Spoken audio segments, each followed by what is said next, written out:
Dr. MGR Educational and Research Institute, Madurai, Chennai.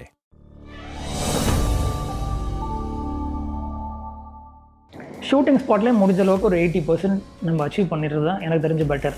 அந்த ஒரு 4 months முன்னாடி இல்லை 3 months முன்னாடி வந்து கொடுத்துட்டு கலர் கரெக்ஷன் பண்ணவே மாட்டுறாங்க. லாஸ்ட் பிரிண்ட் 4 காலில் டிஸ்ட்ரிபியூட்டர் எடுத்துகிட்டு போகிறதுக்கும் வந்து ப்ரெஷர் கொடுத்து சிஜி வராது, லாஸ்ட் மினிட்டுக்கும் வந்துட்டு இருக்கு. நான் சொல்கிறது பெரிய பெரிய படங்களுக்கே நடந்துகிட்டு இருக்குது. சிஜிலாம் வந்துட்டு செக் பண்ணி பண்ணுறது கேமராமேன் ஜாப் இல்லை, பட் நாங்கள் அந்த வேலையை பண்ணிகிட்ருக்கோம். எந்திரனில் வந்து எனக்கு தெரிஞ்சு இன்னி வரைக்குமே it's one of the most toughest film. முன்னாடி வந்து ஸ்டோரி போர்ட் ஃபார்மில் இருந்தது, இது வந்து 3Dயில் வந்து ப்ரீவியஸன் ஃபஸ்ட் டைம் நாங்கள் தான் பண்ணோம் ரோபோவில். நம்ம தொழில்னு சுற்றுறோம், ஒர்க் இம்பார்ட்டன்ட் தான், பட் ப்ரையாரிட்டி எதுக்கு கொடுக்கணும் போது லைஃப்பில் அந்த ஒர்க்குக்கு போய்ட்டு மிஸ் பண்ணிட்டோன்றது இப்போ வரைக்குமே அது ஒரு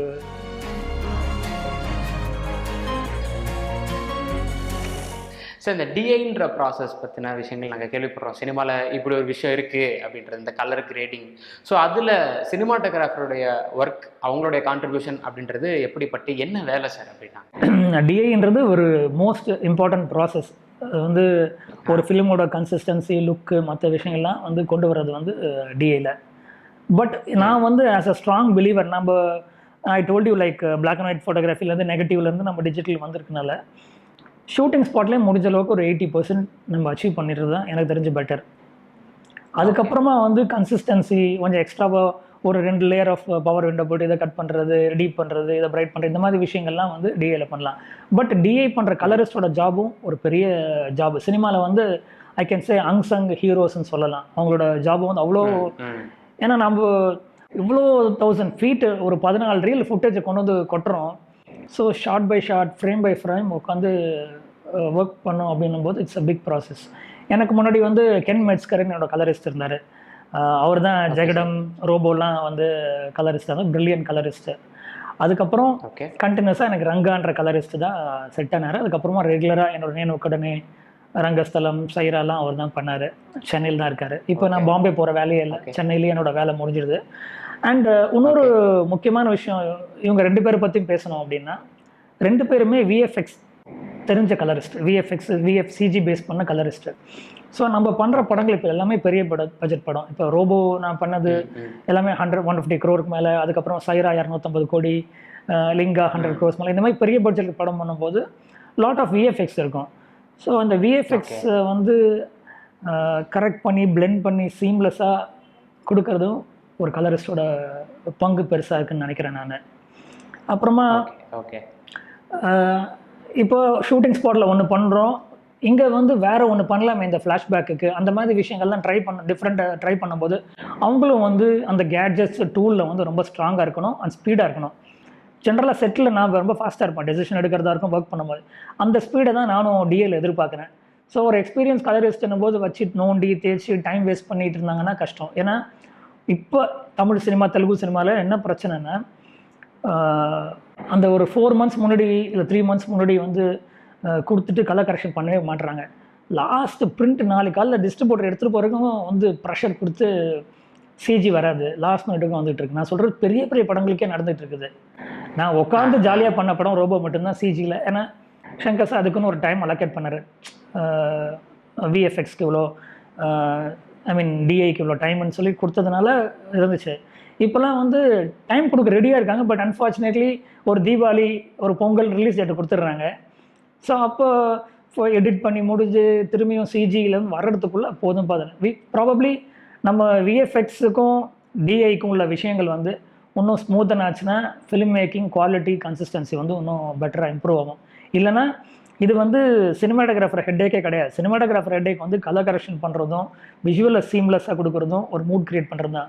சிஜிலாம் வந்துட்டு செக் பண்ணி பண்ணுறது கேமராமேன் ஜாப் இல்லை, பட் நாங்கள் அந்த வேலையை பண்ணிகிட்ருக்கோம். இப்போ இருக்க எல்லா சிஜியும் வந்து சரி இல்லைன்னா திரும்பி அனுப்பிச்சிட்டு பேக்ரவுண்ட் வந்து தப்பாக இருக்குது, இதை வந்து டீஃபோக்கஸ் பண்ணுங்கள், அது டோன் வந்து டீப் பண்ணுங்கள், இந்த மாதிரி விஷயங்கள்லாம் ரிவர்ட் பண்ணிகிட்ருக்கோம்.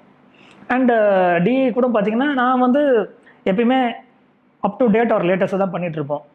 லிங்கா பண்ணிகிட்டு இருக்கும்போது ஏசஸ் சிஸ்டம்னு சொல்லிட்டு வந்துச்சு, அமெரிக்கன் கலர் என்கோடிங் சிஸ்டம் சொல்லி ஹாலிவுட்டில் அப்போ தான் வந்தது. 2 மாதம் 3 மாதம் ஆச்சு, இந்தியாவில் யாருமே யூஸ் பண்ணல. அப்போ அந்த நான் சொன்ன ஏசிஎஸ்க்கு வந்து நம்ம அடாப்ட் ஆகலாம் அப்படின்னு சொல்லும்போது இங்கே யாரும் ப்ரிப்பேர்ட் ஆகல. பாம்பேலையும் கேட்டால் ப்ரைம் ஃபோக்கஸ் அந்த மாதிரி பெரிய படங்களும் இல்லை, நிறைய படங்கள் பைப் லைனில் இருக்குது. இப்போ இதை ஸ்டாப் பண்ணி ஏசிஎஸ் ஒர்க் ஃப்ளோ கொண்டு வந்தோம்னா டோட்டல் ஒர்க் ஃப்ளோவே மாற்றணும் அப்படின்னாங்க. ஹைதராபாத்தில் கேட்டேன், முடியல. அப்புறம் திரும்பி நம்ம ரங்கா கலரிஸ்ட்கிட்ட வந்து பிரிசமன் பிக்சல்ஸில் வந்து பண்ண சொன்னோம். ஸோ அவங்க ஒரு வாரம் எல்லா படம் இருக்கிற படத்தெலாம் ஸ்டாப் பண்ணிவிட்டு நான் கேட்டதுனால அந்த ஏசிஎஸ் ஒர்க் ஃப்ளோ பண்ணாங்க. அதுக்கப்புறம் பார்த்தீங்கன்னா எல்லா படங்களும் ஏசிஎஸ் ஒர்க் ஃப்ளோ தான் பண்ணிகிட்ருக்காங்க. ஓகே. ஸோ என்னென்னா டிஃப்ரெண்ட் கேமராவில் நீங்கள் ஷூட் பண்ணியிருப்பீங்க, ரெட்டில் ஷூட் பண்ணியிருப்பீங்க, அலெக்ஸாவில் ஷூட் பண்ணியிருப்பீங்க, 5Dயில் ஷூட் பண்ணியிருப்பீங்க. இதெல்லாம் கொண்டு வந்து ஒரே இன்புட் கொடுக்கும்போது அவுட்புட் வரும்போது சீம்லெஸ்ஸாக ஒரே அவுட்புட் மாதிரி தெரியும்.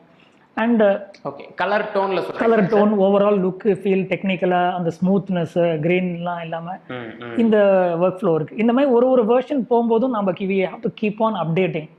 இது நான் வந்து எந்த படம் கிரேடிங் போட முடியும், இப்போ எந்த வெர்ஷனில் இருக்குது, லேட்டஸ்ட் வெர்ஷனா அப்படின்றதில் ஃபாலோ பண்ணிகிட்ருக்கோம். அங்கே என்ன யூஸ் பண்ணுறாங்களோ அமெரிக்காவில் இங்கே கொண்டு வரணுன்றது என்னோட நோக்கம். அது பண்ணிகிட்ருக்கோம். அதுக்கு வந்து சப்போர்ட்டிவாக இருக்காது எங்களோட டெக்னிக்கல் டீம், பாலாஜி, டிசிடி அவங்களாம் இருக்காங்க, அதெல்லாம் பண்ணிகிட்ருக்காங்க. ஸோ இந்த டிஐ பொறுத்தவரையில் ஒரு சினிமாட்டோகிராஃபரோட மேற்பார்வையில் தான் அந்த ப்ராசஸ்ன்றது நடக்குது, அப்படி தானே சார்? 100% சினிமாட்டோகிராஃபர் தான். இதில் வந்து ஒரு சில மைனஸும் கூட இருக்குது. இப்போ சில பேர் யங்கர் ஜென்ரேஷன் சினிமாட்டோகிராஃபர்ஸ் மேலே நிறைய பேர் இது இருக்குது. என்னென்னா ஷூட்டிங் ஸ்பாட்டில் வந்து நார்மலாக பண்ணிவிட்டு இங்கே வந்து அங்கே வந்து லுக் அப்ளை பண்ணி டைம் வேஸ்ட் பண்ணிக்கிட்டு இருக்காங்க அப்படின்றது. அப்போ என்னென்னா 80% நீங்கள் ஸ்பாட்டில் அச்சீவ் பண்ணிட்டு 20% வந்து இங்கே பண்ணும்போது 20 இல்லை, இட் வில் கெட் மல்டிப்ளைட். இன்னும் பெட்டராக குவாலிட்டி வரும். இன்னும் ஒரு 100% கூட பெட்டராக சான்ஸ் இருக்குது. அங்கே ஒரு பேசிக்காக பண்ணிவிட்டு இங்கே வந்து எவ்ரி ஷாட் நோண்டி டைம் வேஸ்ட் பண்ணோம்னா it will kill your time and your lose the consistency. நான் ஒரு அட்வைஸாக சொல்கிறேன். கண்டிப்பாக நல்லா பண்ணிட்டு இருக்காங்க இன்றைக்கி இருக்க சினிமாட்டோகிராஃபர்ஸ், எங்கள் ஜென்ரேஷன் நல்லா பண்ணுறாங்க. பட் அந்த ப்ராசஸையும் வந்து எல்லாமே டிஎல் தான் பண்ணுற விஷயம் கிடையாது அப்படின்றத யோசிச்சுருக்கோம். இப்போ வாரணமாயிரம் பொறுத்தவரையில் அந்த அப்பா போர்ஷன் வந்து பார்க்கும்பொழுது இன்னமும் நான் இப்போ பார்க்கும்பொழுது கூட ரொம்ப எமோஷனலாக இருக்கும். ஸோ அந்த டைமில் நீங்கள் அப்பாவை மிஸ் பண்ண டைம் அது, அந்த போர்ஷன்லாம் எடுக்கும்போது ரொம்ப அப்பாவை மிஸ் பண்ணியிருந்திருப்பீங்களா சார்? அந்த இடத்துல ஒரு எமோஷன் கனெக்ட் இருந்திருக்கும்ல, அப்பா சூர்யாவுக்கும் பையன் சூர்யாவுக்கும் அந்த கான்வர்சேஷன் எடுக்கும்போது? ஆமாம், அது வந்து வாஸ் வெரி எமோஷனல். அந்த சீன்லாம் பார்க்கும்போது என்னென்னா இன்னொரு முக்கியமான விஷயம் எப்படின்னா, எங்கள் அப்பா இறக்கும்போது நான் வந்து இல்லை, ஊரில் இல்லை. ஓகே. அதாவது அவர் சீரியஸாக இருக்கும்போது அப்பா கூடயே இருந்தேன் நான். அப்போ சுகுமாரோட படம் பாம்பேல கிரேடிங் போயிட்டுருக்கு, டிஐ போயிட்டுருக்கு. ஸோ ப்ரொடியூசர் ரொம்ப ரிக்வெஸ்ட் பண்ணி வந்து கிரேட் பண்ணி முடிங்க சார், ரிலீஸ் இருக்குது அப்படின்னு சொன்னதால சரி ஓகே. அப்பாவோட அந்த ஒரு 10-15 நாள் தான் இருந்தேன், கூட இருந்தேன் நான். திடீர்னு கிளம்பி பாம்பே போயிட்டேன். பாம்பே தானே, ஒன் ஃப்ளைட் தானே, சப்போஸ் அப்பாவுக்கு ஏதாவது உடம்பு சரியில்லாம் வந்துடலாம் அப்படின்ட்டு. ஆனால் அவர் வந்து கிரிட்டிக்கலாக தான் இருந்தார். அப்போ பாம்பே போயிட்டு கலர் கிரேடிங் பண்ணிகிட்டு இருக்கேன். சடனாக வந்து ரொம்ப கிரிட்டிக்கலாக இருக்காங்க, உன்னை பார்க்கணுன்னு சொல்கிறாங்க. நான் அதுக்குள்ளே டிஐ முடிச்சுட்டு ஏர்போர்ட் வரேன், பார்த்தா ஃப்ளைட் கேன்சல் ஆகிடுச்சு. என்னோட சிஸ்டர் வந்து ஷார்ஜாவில் இருக்காங்க, துபாயில். அவங்க ஃப்ளைட்டை பிடிச்சி அர்ஜென்ட்டாக ஃப்ளைட்டை பிடிச்சி அவங்க இந்தியாவுக்கு வந்துட்டாங்க. ஆனால் தோ இருக்க பாம்பேலேருந்து என்னால் வர முடியல. ஏன்னா ஒரு ஃப்ளைட்டு கேன்சல், அடுத்த ஃப்ளைட்டும் கேன்சல். அப்படியே இந்த ஸ்ட்ரெஸ்ஸு ஏறிட்டு இருந்துச்சு சென்னை. அந்த இது வந்து லைஃப்பில் யாருக்கும் வரக்கூடாது. ஏன்னா அப்பா இறக்கல, என்னை கேட்டிருக்காரு. Almost is dyeing losing is. இது என்னோடய பிரதர் சிஸ்டர்லாம் வந்துட்டாங்க, பக்கத்தில் இருக்காங்க. நான் கேட்குறேன், ஃபோன் பண்ணுறேன், அப்பா எப்படி இருக்காங்க, உயிரோடு இருக்காங்களா? இருக்காங்க ஆல்மோஸ்ட். நாங்கள் அப்படியாவது பார்க்குறோம், ஒரு ஃப்ளைட் கிடச்சிது. ஃப்ளைட்டில் ஏறும்போது ஃபோன் அடித்தேன், அப்பா உயிரோடு இருக்காங்களான்னு கேட்டேன். இல்லை உயிரோடு தான் இருக்காங்க, வந்துருங்கன்றாங்க. திரும்பியும் ஃப்ளைட் அப்படியே ப்ரே பண்ணிட்டே இருக்கேன், எப்படியாவது அவர் சாவறதுமே அவர் கண்ணை மூஞ்சை பார்த்துடணும் எனக்கு அப்படின்னு சொல்லிட்டு இது பண்ணேன். ஃப்ளைட்டு இறங்கினோடனே கேட்குறேன், அப்படியே ஃபாஸ்ட்டாக ஓடி வந்தேன். பேக்கேஜ் கூட கிடையாது, ஹேண்ட் பேக்கேஜ் தான். ஓடி வரேன், வெளில ஏர்போர்ட்டில் கேட்டால் இல்லை உயிரோடு இருக்காங்க. நாங்கள் அப்படியே ப்ரே பண்ணிட்டே வந்து காரில் ஏறினேன். கரெக்டாக கத்திப்பாரா ஜங்ஷன் வரும்போது இறந்துட்டாரு அப்படின்னாங்க.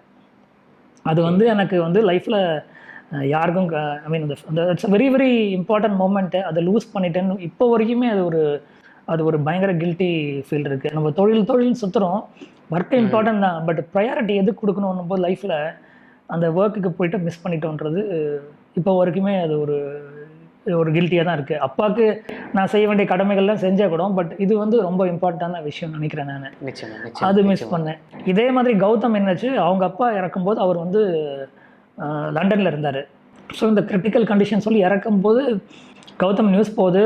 அதுக்கப்புறம் ஃப்ளைட்டை புக் பண்ணி அவர் வந்து சேரத்துக்குள்ளே நாங்களாம் ஒரு வீட்டுக்கு போயிட்டோம். ஆனால் கௌதம் வரல, அவர் லேட்டாக தான் வந்தார்.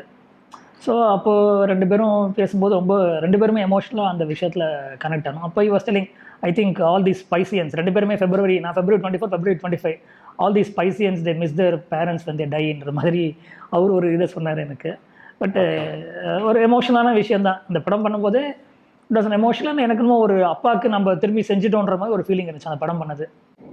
ஓகே. ஸோ படத்துலையுமே சூர்யா வந்து அப்பா இறக்கும் பொழுது கூட இருக்க மாட்டார், அந்த ஆர்மி கேம்ப், அந்த ஒரு கனெக்ட். மேபி கௌதம் அதை இன்ஸ்பிரேஷனை கூட வச்சு எழுதிருக்கலாம். அவர் மறந்து சேர முடியல, அதை கூட வச்சு கூட எழுதிருக்கலாம். நிறைய சீன்ஸில் பாயிண்ட் ஆஃப் வியூ மாதிரி இருக்கும். இப்போ சூர்யா வந்து அம்மா அப்பாவுக்கு ஒரு கேர்ள் ஃப்ரெண்டு இறந்ததுக்கப்புறம் கிட்ட வரும்போது கேமரா வந்து கட்டி பிடிக்கிறது, இந்த மாதிரி நிறைய விஷயம் ட்ரை பண்ணியிருப்போம். பாலுமேந்திரா சார் கூட அந்த ஃபோட்டோகிராஃப் பற்றி ரொம்ப பாராட்டியிருக்காரு. இதில் ஒளிப்பதிவு செய்திருக்கக்கூடிய ரத்னவேலு எனக்கு மிக மிக பிடித்த ஒளிப்பதிவாளர்களுள் இந்திய ஒளிப்பதிவாளர்களுள் ஒருவர். I am a great fan of you, Rathnavelu. I am a great fan of you. I am very happy that you have photographed this. இப்போ டபுள் ஆக்ஷன்னா யூஸ்வலாக 2 பேரும் ஷேக் ஹேண்ட் பண்ணுறது, கட்டி பிடிக்கிறதுலாம் ஒரு யூஸ்வல் நிறைய படங்களில் பார்த்துட்டு இருக்கோம். இந்த படத்தில் என்னென்ன வேறு டிஃப்ரெண்ட்டாக பண்ணலான்னும் போது பாயிண்ட் ஆஃப் வியூவில் கேமரா இருக்கும். ஸோ ஆடியன்ஸ் நீங்களே வந்து ஒரு சூர்யா கேரக்டர் வரீங்க அப்படின்னா கேமரா வரும், கட்டி பிடிக்கிறது, இந்த மாதிரி விஷயங்கள் நிறைய எமோஷ்னலாக கூட கேமரா வச்சு ப்ளே பண்ணியிருந்தோம். சார் இப்போ 2 கேள்வியை கேட்கணும்னு நினைக்கிறேன் சார். ரெண்டுமே ஒரு டிஃப்ரென்ஸ் பிட்வீன் கொஸ்டின் தான். ஒரு எந்திரன் மாதிரி ஒரு பெரிய பட்ஜெட் படம் பண்ணுறீங்க, அப்படியே அடுத்தது ஹரிதாஸ் மாதிரியான லோயஸ்ட் பட்ஜெட்டில் ஒரு படம் பண்ணுறீங்க.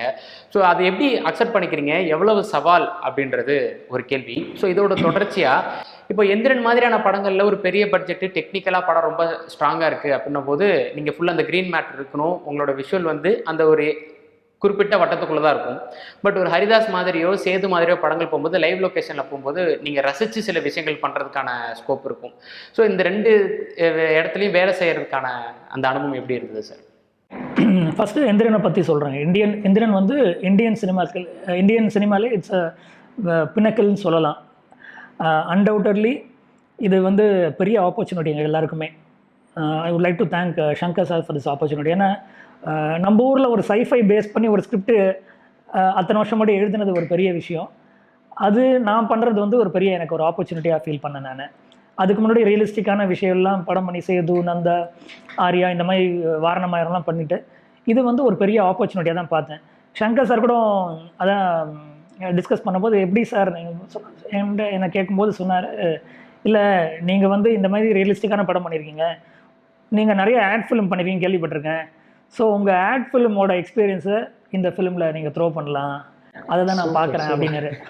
அவர் பயங்கரமாக அனலைஸ் பண்ணுவார். ஸோ எந்திரனில் வந்து எனக்கு தெரிஞ்சு இன்னி வரைக்குமே it's one of the most toughest film. ஏன்னா அது நாங்கள் நெகட்டிவில் ஷூட் பண்ணோம், டிஜிட்டல் கிடையாது. அப்போ டிஜிட்டல் வந்துருச்சு, பட் டிஜிட்டல் வந்து அந்த குவாலிட்டி இல்லை. It didn't have the dynamic range to hold. அப்புறமா எதை எடுத்தாலும் கஷ்டம் படத்தில். அனிமெட்ரானிக்ஸ் நாம் யாரும் பார்த்தது கிடையாது, ஃபஸ்ட் டைம் பார்க்குறோம். அப்புறம் ஃபுல் ஃப்ளெட்ஜ் சிஜி. இப்போ நீங்கள் லார்ட் ஆஃப் த ரிங்ஸ் படம்லாம் பார்த்தீங்கன்னா படம் ஃபுல்லாகவே விஎஃப்எக்ஸ் இருக்கும், க்ரீன் ஸ்க்ரீன் இருக்கும். ஸோ அதுக்கு மெனக்கடல் வந்து பயங்கரமான ப்ராசஸ். கேமராமேன் வந்து ஒரு 6 months முன்னாடியே ப்ரீ ப்ரொடக்ஷனில் உட்காரணும், ஷூட்டிங்கில் வந்து இன்வால்வ் ஆகணும், போஸ்ட் ப்ரொடக்ஷன். ஸோ இப்போ இந்த ஹாலிவுட் லெவலுக்கு பண்ணணும் அப்படின்னா நிறைய விஷயங்கள் ஹோம்ஒர்க் பண்ண வேண்டியதாக இருந்துச்சு. அப்போ நான் பார்த்தேன் ஒரு கேமராமேனை என்ன மிஸ்ஸிங் நம்ம ஊரில். இப்போ ஒரு 10 ஷாட்டு நீங்கள் அன்றைக்கி படங்களில் பார்த்தீங்கன்னா 2 ஷாட் சிஜி வந்து 2 ஷாட் கேவலமாக இருக்கும், 8 ஷாட் நல்லாயிருக்கும். அது வந்து சிஜின்னு தெரியும். ஸோ இந்த சிஜின்னு தெரியாமல் இருக்கிறதுக்கு என்ன பண்ணணும் அப்படின்ற விஷயம் தேடல் பண்ண ஆரம்பித்தோம். அப்போ சர்டன் டிசிப்ளின் இன்ட்ரடியூஸ் பண்ண ஆரம்பித்தேன். கேமரா ரிப்போர்ட்டே பார்த்திங்கன்னா படத்துக்கு ஒரு 3600 page camera report. Every scene every shot வந்து கேமரா ரிப்போர்ட் எழுதி, I mean what you say, HDR ball, grey ball, skin டோனுக்கு கார்டு, கலர் சார்ட்டு, நிறைய விஷயங்கள் வந்து பர்ஃபெக்ஷன் டு அட்டைனிங். ஒரு இது எல்லாத்தையுமே வந்து விஎஃப்எக்ஸுக்கு அனுப்பிடுவோம். நான் ஷூட் பண்ணி முடிச்சுட்டு எந்த விஎஃப்எக்ஸ் ஸ்டுடியோ, அப்போ நிறைய சீனிவாஸ் மோகன் பியூட்டிஃபுல்லாக பண்ணியிருந்தாரு, நல்ல விஎஃப்எக்ஸ் சூப்பர்வைசர் அவர், and is very good friend of mind. அப்போ இந்த மாதிரிலாம் வந்து டிசிப்ளின் க்ரியேட் பண்ணலான்னு சொல்லும்போது, சார் கண்டிப்பாக யாரோ ஒருத்தவங்க பண்ணணும் சார், பண்ணால் தான் ஒரு ப்ராசஸ் வந்து ஸ்ட்ரீம்லைன் ஆகும். இது யாரும் பண்ணல, நீங்கள் பண்ணுறீங்கன்னும் போது இட்ஸ் ரியலி குட் திங்னாரு. அன்றைக்கி நான் ஸ்டார்ட் பண்ணி விட்ட discipline it became like next Baahubali எல்லா படத்துக்கும் ஒரு டிசிப்ளின் மாதிரி செட் ஆகிடுச்சு. இது நான் தான் பண்ணணும்னு சொல்ல வரல, ஒருத்தவங்க வந்து ஒரு டிசிப்ளின் செட் பண்ணும்போது தான் நெக்ஸ்ட் ஜென்ரேஷனுக்கு வந்து அது. அன்றைக்கி அந்த படம் பார்த்துட்டு யாருமே இந்த சிஜின்னு தெரியல, இட்ஸ் லுக்கிங் மோர் லைவ், ஒரு பயங்கரமாக இருக்குன்னாங்க. ஏன்னா ஒரு ஷாட்டுக்கும் அதுக்கு நான் நிறைய மெனக்கெட்டிருக்கோம். லைக் இப்போ சங்கர் சார் எடுத்திங்கன்னா ப்ரீவிஸ்ன்னு சொல்லி இந்தியாவிலே ஃபஸ்ட் டைம் பண்ணார். ஒரு சீன் ஒரு பெரிய ஆக்ஷன் சீக்வன்ஸ்னால் இப்போ ஷூட் பண்ணுறதுக்கு ஒரு 40 crores 50 crores பட்ஜெட் அப்படின்னா அது எடுத்துக்கிட்டே இருப்பாங்க, டைம் வேஸ்ட் ஆகும். ப்ரீவியஸ் அப்படின்னும் போது முன்னாடியே நீங்கள் வந்து அது எப்படி வரப்போகுது, என்ன வரப்போகுது, ஷார்ட் டிவிஷன்லாம் பண்ணி 3D கேமரா வச்சு எப்படி வரப்போகுதுன்னு ஷூட் பண்ணுறீங்க. ஸோ அங்கேயே உங்கள் பட்ஜெட் கம்மியாகிடுது. அப்புறமா எவ்ரிபடி நோஸ் ஷூட்டிங் வரும்போதே வந்து ஒரு ஸ்டண்ட் மாஸ்டருக்கு எவ்வளோ எடுத்தால் போதும், நிறைய எடுத்துகிட்டு கம்மி பண்ணோன்ல இவ்வளோ எடுத்தால் போதும்னு இருக்கும். ஒரு ஆக்டருக்கு வந்து இங்கேருந்து இவ்வளோ குதிச்சா போதும், நிறைய ஜம்ப்லாம் போவானான்னு தெரியும். ஒரு கேமராமேன் வைக்கும்போது பேனிங் அந்த மாதிரி விஷயம்லாம் ப்ரீவியஸில் வந்து முன்னாடி வந்து ஸ்டோரி போர்ட் ஃபார்மில் இருந்தது. இது வந்து 3Dயில் வந்து ப்ரீவியஸ்ன்னு ஃபஸ்ட் டைம் நாங்கள் தான் பண்ணோம் ரோபோவில். அதுக்கப்புறம் இப்போ எல்லா படத்துக்கும் வர ஆரம்பிச்சிச்சு. நானே ரோபோக்கு அப்புறம் எந்த படம் தெலுங்கு படம் பண்ணாலும் எனி காம்ப்ளிகேட்டட் சீக்வன்ஸ் இம்மிடியேட்டாக ப்ரீவியஸ் பண்ணணும்னு சொல்லிட்டு கம்பல் பண்ணுறது. அதான் அந்த படம் வந்து எல்லாருக்குமே சேலஞ்ச். பிகாஸ் இது ஜென்ரல் விஎஃப்எக்ஸ் படம் அப்படி மட்டும் இல்லை, டபுள் ஆக்ஷன் படம், ஃபுல்லாக டபுள் ஆக்ஷனு. ஸோ எடுத்ததுல ஏறி 2 times எடுக்கணும். ஒரு கேமராமேனுக்கு வந்து காலையில் ஃபுல்லாக Rajini sir, scientist, Aishwarya shoot பண்ணால் மத்தியானம் ஃபுல்லாக சிட்டி ரோபோ ஷூட் பண்ணணும். அதே ஷார்ட்டை திரும்பியும் சேம் ஆங்கிளுக்கு வந்து ஷூட் பண்ணால் 30 ஷாட் எடுக்கிறீங்க. இங்கே போய் கேமரா வச்சுருப்பீங்க, அங்கே வைப்பீங்க, எல்லா ஆங்கிளும் திரும்பி ஷூட் பண்ணும்போது பயங்கர ஸ்ட்ரெஸ்ஃபுல். அண்ட் அந்த டென்ஷனில் நீங்கள் கண்டினியூட்டி மிஸ் பண்ணலாம். அதை பண்ணல. அதுக்கு தான் அந்த கேமரா ரிப்போர்ட்டு. எவ்ரி ஷாட் எனக்கு நானும் சரி என்னோட அசிஸ்டன்ஸ் எல்லாருமே அந்த ரிப்போர்ட்டை ஃபாலோ பண்ணோம். ஸோ ஒரு சீம்லெஸ் இமேஜ் அச்சீவ் பண்ணோம். ரஜினி சாரோட contribution it was immense. Everybody understood.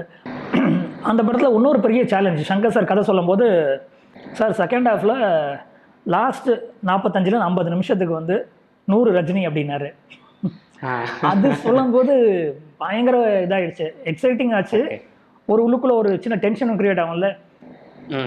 ஏன்னா அதுக்கு முன்னாடி ஒரு சில கேமராமேனோட பேசியிருக்கும் போது 100 ரஜினிலாம் வந்து எங்கே போய் ஊர் பேச எப்படி எப்படி எப்படி எடுக்க முடியும்னா அன்றைக்கி டெக்னாலஜி கிடையாது.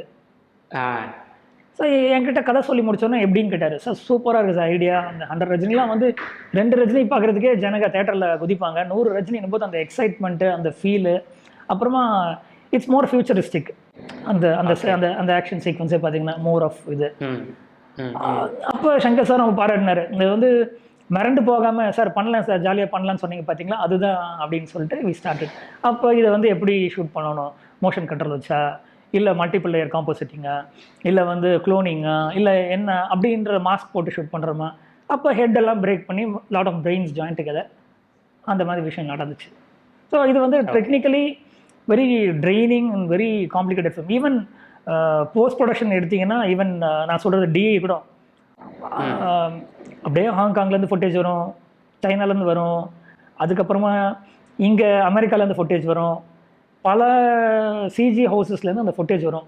ஃபஸ்ட் டைம் இப்படிலாம் ஃபுட்டேஜ் நம்ம பார்க்குறோம். நான் மெனக்கடாமல் எவ்ரி ஷார்ட் உட்காந்து எவ்ரி லேயர் கலர் கரெக்ட் பண்ணி அதை அதுதான் மிஸ்ஸிங். இப்போ யூஸ்வலாக சிஜி பீப்புள்கிட்ட விடும்போது என்ன ஆகும்னா, அப்போல்லாம் நான் சொல்கிறது அந்த பீரியடில் ஒரு ஃபுல்லாக காம்போசிட் பண்ணி ஃபைனல் இமேஜ் வரும். அப்போ கேமராமேன் வெறும் பிரைட்னஸ்ஸு சின்ன கலரை தான் அட்ஜஸ்ட் பண்ண முடியும். அப்போ ஒரிஜினல் முன்னாடி இருக்க ஷாட்டுக்கும் இந்த ஷாட்டுக்கும் டிஃப்ரென்ஸ் தெரிய ஆரம்பிச்சிடும். பட் இப்போ என்ன பண்ணோம், எவ்ரி லேயர் வாங்கி கலர் கரெக்ஷன் பண்ணதுனால, சீம்லெஸ்ஸாக பண்ணதுனால தான் it look very very natural. Okay, இந்த படம் வந்து இதில் எவ்வளோ காம்ப்ளிகேஷன் இருக்குது. ஈவன் பார்த்தீங்கன்னா லைட்ஸ்லாம் கூட நிறைய அந்த டைமில் first time LED lights, intelligent லைட்ஸ்லாம் யூஸ் பண்ணோம். அந்த அரிமா அரிமா சாங்கில் ஃபஸ்ட் டைம் இந்தியாவில் அவ்வளோ பெரிய செட்டப்பில் யூஸ் பண்ணோம். என்னென்னா ஆர்டிஸ்ட் டேட்டா ஐஸ்வர்யா ராய் வந்து 3 days நம்ம தான் இருக்காங்க. அந்த செட்டை வந்து நம்ம மறுபடியும் ஒரு திரும்பி லைட் பண்ணணும். லைட்டிங் பண்ணுறதுக்கு அகெயின் டைம் இல்லை, டேட்ஸ் இல்லை, பிரபுதேவா, நிறைய காம்ப்ளிகேஷன். அப்போ தான் நான் யோசித்தேன், சினிமா லைட்ஸ் யூஸ் பண்ணாமல் எல்லாமே இன்டெலிஜென்ட் லைட் யூஸ் பண்ணலாம். ஓகே, எல்இடி லைட்ஸ் யூஸ் பண்ணிவிட்டு டிஎம்எக்ஸ் போர்ட் கனெக்ட் பண்ணி எல்லா லைட்டையும் ப்ரோக்ராம் பண்ணேன். அப்போ 12 years back it was most happening. அப்போ யாரும் பண்ணல. இந்த சினிமாவுக்கு ஷூட் பண்ணிவிட்டு 3வது நாள் வரைக்கும் பண்ணிட்டு திரும்பியும் 4th டேல அதே செட்டப்பில் மறுபடியும் ரீகால் பண்ணி லைட்டிங்கை பண்ணோம். இந்த மாதிரி நிறைய ப்ரிப்பரேஷனில் பண்ணதுனால நிறைய விஷயம் சேவ் ஆச்சு, டைம் ஆல்சோ கண்ட்ரோல் ஆச்சு. அண்ட் மோர் ஓவர் நான் ஐ ஷூட் வெரி ஃபாஸ்ட்டு. அது அடிக்கடி சங்கர் சாரும் ரஜினி சார் அப்ரிஷியேட் பண்ணுவாங்க. என்ன ரீசன்னா, இப்போ இந்த மாதிரி ஒரு விஎஃப்எக்ஸ் பேஸ்டு ஃபிலிமில் வந்து செட்டு போட டைம் ஆகும், மேக்கப் போட டைம் ஆகும், அனிமேட்ரானிக்ஸ் டைம் ஆகும், எல்லாத்துக்கும் டைம் ஆகும். கேமராமேனோட ரொம்ப டைம் எடுத்தா ஆர்டிஸ்ட் டயர்ட் ஆகிடுவாங்க, காஃபி சாப்பிட்டு தூங்கிட்டு வந்து நெக்ஸ்ட் ஷாட்டுக்கு வரலான்னு. அது ஆகக்கூடாதுன்ட்டு ஸ்பீடாக ஷூட் பண்ணும்போது மொமெண்டம் ஃப்ளோயிங்காக இருக்கும். ஹோல் செட் ட்ரைவ் பண்ணும்போது நம்ம ஒரு எனர்ஜி கொடுத்தோம்னா எல்லாரும் எனர்ஜியோட போவாங்க. அதுக்கு வந்து சங்கர்ஸோட பிளானிங் வந்து பெரிய ப்ளஸ்ஸாக இருந்துச்சு. We know what to do. So அப்போ எஃபர்ட் வந்து நல்லா போட்டோம். ஃபர்ஸ்ட் அந்த ஆப்பர்ச்சுனிட்டி நீங்கள் எப்படி பார்க்குறீங்க சார்? ஒரு எந்திரன் மாதிரி இந்தியன் சினிமாஸ் பினாக்கள்னு நம்ம பேசுகிறோம் இப்போது. அப்படி ஒரு படத்தை பண்ணிட்டு டக்குன்னு ஒரு சின்ன படம்ன்றது அது அப்படி யோசிச்சிங்களா அப்படி போகலாமா அப்படின்றது? அதான் அதில் வந்து ஒரு பயங்கரமான ஒரு ஸ்ட்ரெயின் கன்ஃபியூஷன்ஸ். என்னோடய ஃப்ரெண்டு வந்து டைரக்டர் ஜிஎன் ரங்கராஜனோட சன் வந்து இது மாதிரி ஒரு படம் வந்து ஹரிதாஸ்ன்னு சொல்லிட்டு, அது வந்து ஒரு ஆர்டிஸ்டிக் பையனை பேஸ் பண்ண சப்ஜெக்ட் அப்படின்னோடனே ஐ தாட் ஒரு இன்ட்ரெஸ்டிங்கான ஸ்கிரிப்ட் இருக்குது அப்படின்னு சொன்னார். ஜென்ரலாக சினிமாட்டோகிராஃபர்ஸ் வந்து ஒரு ஹைட்டுக்கு போனோன்னே அந்த படத்தில் உங்களுக்கு தெரியும் one of the highest salary கிடச்சிது, one of the highest technology Indian சினிமாவில் கிடச்சிது. இது முடிச்சப்பறம் ஹிந்தி ஃபிலிம்ஸ் 2-3 பெரிய படங்கள் எனக்கு ஆஃபர் வந்தது. அந்த ப்ரோபோ முடித்த உடனே இம்மிடியட்டாக ஆஃபர் வந்தது. ப்ளஸ் தமிழ்லையும் தெலுங்குலையும் நிறைய ஆஃபர் இருக்குது. பட் எனக்கு அந்த ஹரிதாஸ்ன்ற படம் வந்து ஒரு ஆர்டிஸ்டிக் பையனை பேஸ் பண்ண படம், ஒரு ரியலிஸ்டிக்கான விஷயம் அப்படின்னும் போது அது பிடிச்சிது. இதில் என்னென்ன மைனஸ் ஆகும்னா திங்க் பண்ணும்போது ஒரு இவ்வளோ பெரிய சேலரி வாங்கிட்டு சடனாக இப்போ நீங்கள் ஒரு பிஎம்டபிள்யூவில் போட்டு நெக்ஸ்ட் டே வந்து நீங்கள் ஆட்டோவில் போகணுன்னு சொன்னால் அந்த மைண்ட் செட்டு ஓகே. இது ஃபினான்ஷியலாகவும் எடுத்துக்கோங்க, இல்லை ஃபெசிலிட்டியாகவும் எடுத்துக்கோங்க. ஒரு 500 லைட்டு கேட்டால் 100 லைட்டு 200 லைட்டு சிஜி ஆளுங்கன்னு கொடுத்துட்டு எதுவுமே கிடையாது. ஒரு சின்ன ஒரு இன்ஸ்பெக்டரோட வீடு, இவ்வளோண்டு ஒரு 8க்கு 10 ரூமு, இல்லை வந்து 5க்கு 4 பாத்ரூம், இந்த மாதிரி சின்ன சின்ன சைஸ் ப்ளேசஸ் அப்படின்னும் போது ரெஸ்ட்ரிக்ஷன் இருக்கும். பட் நான் வந்து அந்த காலத்துலேருந்து ஐ லவ் ஸ்கிரிப்ட் அண்ட் மோரோ. எனக்கு என்ன ஆச்சுன்னா 2.5 வருஷம் இவ்வளோ கஷ்டப்பட்டு படம் பண்ணோம். ஜஸ்ட் ஒரு லைட்டராக ஒரு ஃபிலிம் எனக்கு பிடிச்ச ஒரு ஹார்ட்டே ஒரு படம் பண்ணணும்னு நினச்சேன். அப்போ குமரவேல் வந்து நான் பண்ணுறேன்டா அப்படின்னு சொன்னேன். என் ஃப்ரெண்டு தான் அவன். Then he started bringing in artist. அப்போ ஒரே ஒரு விஷயம் நான் சொன்னேன், ரியல் ஸ்பேஸில் ஷூட் பண்ணலாம். இப்போ யூஸ்வலாக செட்டு போட்டு நான் இருக்கேன்னு சொல்லி செட்லாம் போட வேண்டாம். ரியலாக ஒரு போலீஸ் குவார்ட்டர்ஸில் ரூம் சைஸ் எவ்வளோ இருக்கும், இந்த மாதிரி ஸ்பேஸில் உனக்கு ஸ்பேஸ் பத்துமா? இவ்வளோ தான் இருக்குது, கேமரா வச்சாலே லைட் வைக்க முடியாது. இல்லை இந்த ஸ்பேஸில் ட்ரை பண்ணலாம், லைட் வெளிலேருந்து போடலாம், இல்லை அந்த பல்பில் வச்சு ஷூட் பண்ணலாம். அப்போ தான் டிஜிட்டல் வந்த புதுசு. I mean it was gaining red epic. Shoot பண்ணலான்னு சொல்லிட்டு ஆரம்பிச்சது தான். I go along with emotion. அப்போ அந்த மார்க்கெட் வேல்யூ கம்மியாகுமா அதெல்லாம் நான் பார்க்கவே இல்லை. ஒரு நல்ல கதைக்கு ஒர்க் பண்ணுறோம். ஆனால் எனக்குமே ஒரு ரிலாக்ஸேஷன் கிடச்சிது. ஃபுல்லாக டெய்லி க்ரீன் மேட்டு, 100 ரஜினி மெட்டல் அது இதுன்னு பார்த்துட்டு ஒரு இது கிடச்சிது. பட் அந்த படம் எனக்கு நல்ல பேரும் வாங்கி கொடுத்துச்சு. I feel satisfied.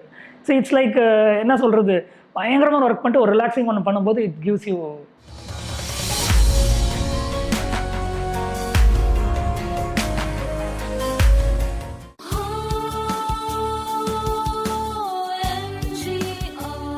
Dr. MGR Educational and Research Institute, Madurai, Chennai.